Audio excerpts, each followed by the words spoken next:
Anybody who was in there would tell you. I mean, it was quite a hearing, quite a back and forth, and contentious at times. Tonight, a win for convicted murderers Erik and Lyle Menendez. They've cleared one hurdle in a push that could lead to their freedom. Good evening, everyone. Welcome to West Coast Wrap on this Friday. I'm Frank Malakode. Late today, a judge ruled to move forward with a resentencing hearing for Erik and Lyle Menendez. Brothers have been in prison now for decades after the killings of their parents in a Beverly Hills home, in their home. Their resentencing hearing is now set for Thursday. It comes despite the LA County DA's opposition. He says the siblings should not be set free until they show, quote, insight into their crimes. Brothers' attorney spoke after today's ruling, saying the prosecution is off base. The entire focus of this DA was on something that happened, the crime 35 years ago, and that is not the focus of what this should have been. The 35 years since is what it should have been, and that's what the law says, and they just didn't want to follow the law. The brothers have never denied committing the crime, but say they acted in self-defense after years of abuse by their father. TMZ's Charles Latiboudier described a tense scene as the Menendez brothers appeared at the hearing via Zoom. You could see Erik and Lyle looking at each other, shaking their heads as a lot of this evidence was presented, and whispering to each other at times. We're told that Lyle in particular seemed at times had reading glasses on, was trying to pay close attention to things, but got up and actually walked out of the room where they were for a while. Charles Latiboudier said that their attorney plans to ask for resentencing for manslaughter. If that decision is approved, the brothers could be released immediately. Erik and Lyle Menendez spoke with TMZ in the run-up to today's hearing. That jailhouse interview is featured in a newly released special. To watch, TMZ presents the Menendez brothers. The prison interview, stream it through Fox, Fubo, or DirecTV Stream. Resentencing is not the only path that could lead to the Menendez brothers going free. They did submit a clemency plea to California Governor Gavin Newsom as well. Now, the governor has already ordered the state parole board to investigate whether the brothers would pose a risk to the public if they are released. The parole board is scheduled to hold its hearing on this matter in June.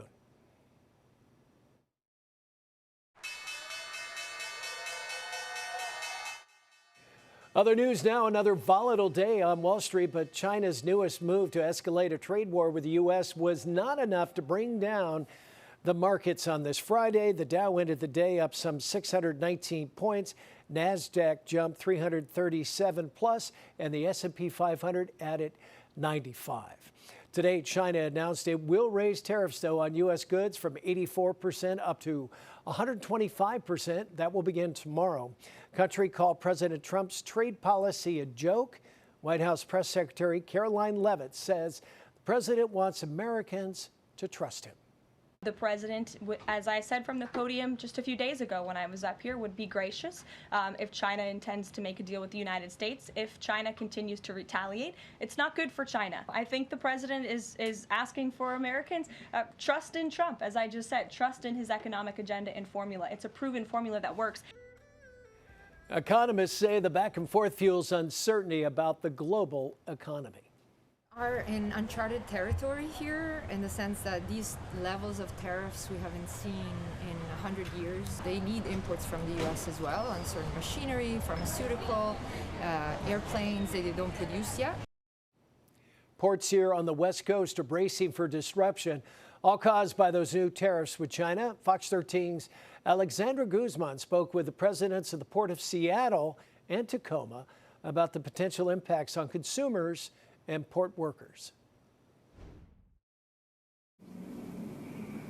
So it changes every day. We don't know what the White House is going to do. A 90-day pause for the people that didn't retaliate. A deal's going to be made with China. A deal's going to be made with every one of them. These days, headlines are flipping faster than a cargo crane,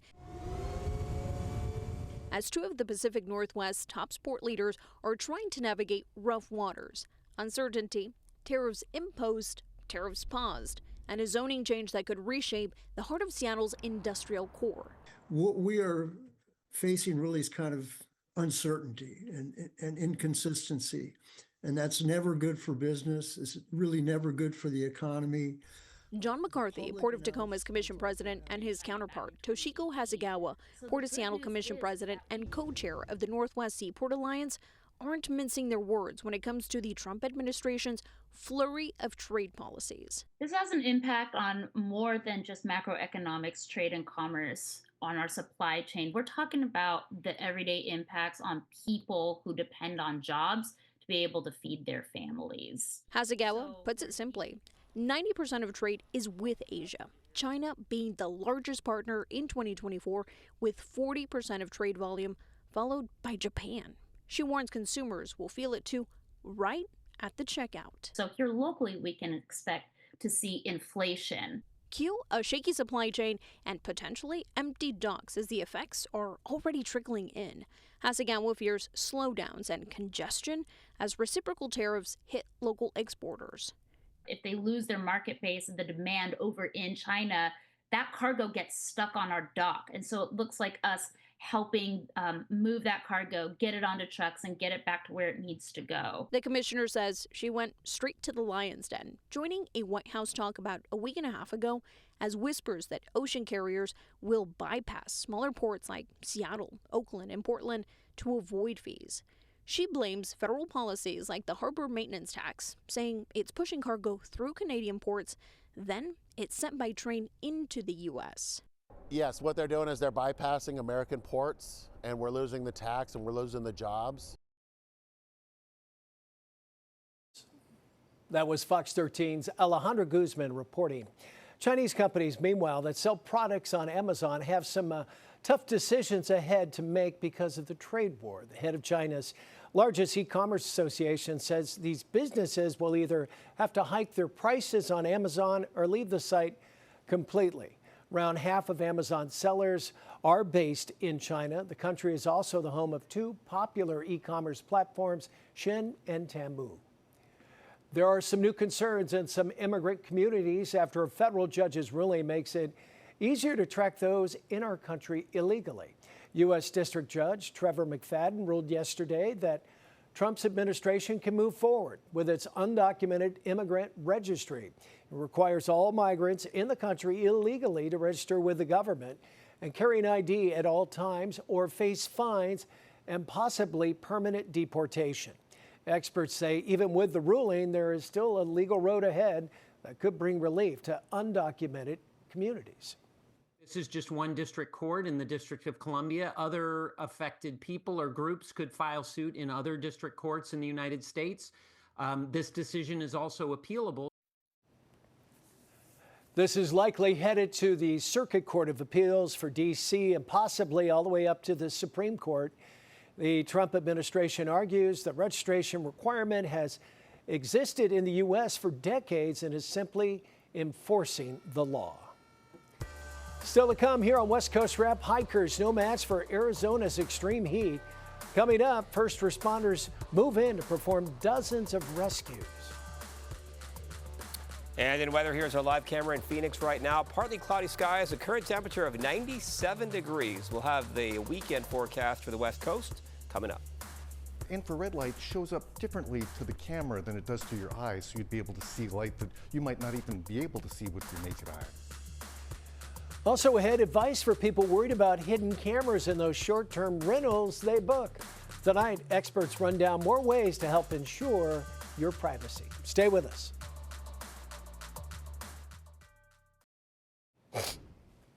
Welcome back. Fire crews knocked down a recycling center fire at Salt Lake City today after local authorities thought it could burn for days. The fire sparked this morning, sending lots of billowing smoke up into the air. About 50 firefighters responded about 5 a.m. to Metro Group Recycling Center south of the Salt Lake City airport. The fire burned through cars stacked on top of one another, and crews had to move cars and other material out of the way to get closer. The cause of that fire has not been determined. More than 3 months after Southern California's firestorm, some victims feel like they're gearing up for a years-long fight with their insurance companies. Fox's Sunny Sai spoke with victims about obstacles they're facing during the recovery. I've now come to the conclusion I must have to fight with them for the next 3 years. This is the reality for some Pacific Palisades homeowners with the FAIR plan. They've sent me checks that have been lost in the mail. They've sent wires that don't actually go through. State Farm dropped James Barrow's homeowner's insurance in December. A month later, on January 7th, the Palisades fire burned his home to the ground. And even though he filed claims immediately, 90 days later, still fighting with them. Insurance industry groups say there has been a growing need for the FAIR plan over the years as fewer insurers write or renew policies. But the FAIR plan can't afford to pay everybody's claims. There has actually been a shortfall for the FAIR plan that has resulted in a $1 billion assessment that the private insurance companies are now having to help cover to ensure that the claims from the FAIR plan are able to be paid. And it's not just people who lost their homes who are struggling to get help. In our family, there's 5 Palisadians, 4 houses were lost, and our house is still standing. While Andy Sands' home is still in one piece, he says he's also getting the runaround. Soot, ash, and God knows what else. It permeated not just around the doors and windows, but into the house. State Farm dropped Sands' coverage last year, too, forcing him onto the FAIR plan. His home suffered smoke damage in the fires, but FAIR plan agents told him they don't do cleaning. They say, we don't do cleaning. Basically, you're on your own. After being bounced around to multiple FAIR plan agents, Sands resorted to hiring his own insurance adjuster. We have a huge wildfire that has devastated the whole community, and they want you to just clean, not paint, not seal, not anything else, just clean. That's absolutely ridiculous and cannot be done. So unsafe. And that was Fox's Sunny Sy reporting. Some new soil test results show high percentages of lead in the Eden fire burn area not far from the Palisades. The newly released results came from soil samples collected over a number of weeks by the LA Department of Health. Many people whose homes did not burn have been fighting to prove contamination from the fires, all part of a growing battle over what insurance companies will cover in the recovery period. LA health officials say the test results are consistent with the known age of the housing stock in Altadena. On to Arizona now. 25 children with special needs all had to be rescued during a hike near Lake Mead yesterday after temperatures nearly reached 100 degrees. National Park Service says the student hiking group, which also did include 3 adults, appeared to be unprepared as they were trying to hike the Arizona Hot Springs Trail. 5 people had to be taken to the hospital for heat-related illnesses. The Arizona Hot Springs and Gold Strike trails are now shut down through Sunday because of the extreme heat in Arizona. And people taking in the first night of this year's Coachella Valley Music and Arts Festival are feeling the heat. A live look at the festival underway in Indio, California, right outside of Palm Springs. The festival is streaming this year's acts on YouTube. The headliners include Lady Gaga, Green Day, Post Malone, Travis Scott, and you are watching Benson Boone on the stage right now. Let's bring in KTVU meteorologist Mark Tamayo, who's been tracking those soaring temperatures for the big weekend festival and other conditions all across the West Coast. Happy Friday, Mark. Happy Friday, Frank. Yeah, looks like the heat's really focused for this portion of the West Coast. As you can see in Indio, we are expecting, in fact, we'll show you the current temperature right now, 96 degrees at the festival. Temperatures into Saturday in the upper 90s. And on Sunday, a little bit of some cooling, but still in the 90s, right around 94 degrees. Another hot day out toward Phoenix, Tucson, up above 100 degrees. Some more hot temperatures out toward Palm Springs, as you would expect. So another day of some warm to hot temperatures. This was in the Phoenix area today, showing you all the sunshine this afternoon. 103 degrees, all the blue sky out there in the distance. In San Francisco, the opposite. That fog looks refreshing here, kind of showing up in this picture. 63 degrees this afternoon. And then in Seattle, showing you a sun-cloud mix. Temperatures only in the mid-50s, 55 degrees. Showing you the radar imagery. There's not a ton of coverage to show you for today. A few scattered rain showers up in parts of the Pacific Northwest. We'll go ahead and pull back the maps, and we're showing you this. A few high clouds drifting into Northern California. That's just about it. So no major storms to talk about for today or into the weekend. As we check out the current numbers, right now it's 91 degrees in Las Vegas, San Francisco mid-50s, and Portland right now checking in 56 degrees. Here's the weather story tomorrow for your Saturday. Partly sunny skies up in Seattle. It's going to find the cooler air. And then some warm to hot temperatures in Southern California. Actually not too bad, though, in the 70s. We'll have a sun-cloud mix out toward Phoenix with temperatures in the upper 90s. And some gusty winds out toward Denver. They actually have a red flag fire warning kicking in for tomorrow in response to those winds. So here's the forecast model. We'll go ahead and put it into motion, and you can see into Seattle and up toward portions of Oregon. There is a chance of a few sprinkles or a few scattered showers tomorrow morning, and then we'll gradually scale back those chances into the afternoon. And then on Sunday, we're expecting a nice quiet weather pattern. So as I mentioned, no major storms to track here over the next 3 days, just lots of cloud cover in Seattle to start off the day. San Francisco looks like a nice weekend. Los Angeles will be in the 70s. Once again, you'll find the heat out toward Phoenix, 99 tomorrow, 94 on Sunday. And then Denver, you can see that big temperature change, upper 80s tomorrow, eventually back down to the upper 50s into Monday. So the springtime kind of weather reversals all showing up on this forecast map over the next few days. Frank. Yeah, a little bit of everything there, Mark. Okay, thank you, sir. For years, we've been learning how the sun can affect our skin, but a new study finds extreme heat can also affect how fast we age on the inside. Researchers at the University of Southern California looked at blood samples from more than 3,600 older adults across the U.S. Then they examined their environment and lifestyle. The results showed that those exposed to long-term extreme heat age faster than those in cooler climates. Doctors say people need to start protecting themselves from the sun when they're young. Sun-induced damage doesn't start when they hit 30 or 40 or 50. It starts early on. Doctors also say that extreme cold is another area to study when it comes to genetic changes and our aging. Las Vegas resorts hope to see spring breakers boost business over the weekend. A nice live look at the city with the Strip there in the distance. The middle of April usually marks the end of spring break season for Las Vegas. For anyone packing their bags, understand it often takes more than just hospitality workers and security workers behind the scenes to ensure a great trip to the desert. And some businesses are starting to put their four-legged friends with special skills to work. These Belgian Malinois dogs are trained to track down bed bugs. They're certified through the International Casino and Resort Working Dog Association. They can help businesses get on top of problems with bed bugs before infestations. Trainers motivate the animals with rewards. Some dogs work for a treat. Our dogs prefer toys, so we pay our dogs with toys. Anywhere people spend a lot of time, that's where we can be. It takes 9 months of detection training to get the dogs ready to go to work. And people who say they found a hidden camera in their Airbnb property they booked are now suing the property owner and Airbnb. They say the camera was planted inside a Scottsdale, Arizona home last year. Situation has many travelers asking what to look for when they book short-term rentals. Fox 10's Lindsay Ragus visited a camera store to get some answers. If you've ever stayed at a place that isn't yours, you may have wondered if your privacy is being invaded. So how can you find out? We went to crime scene to get those answers. Come on. I'm Tom from Crime Scene.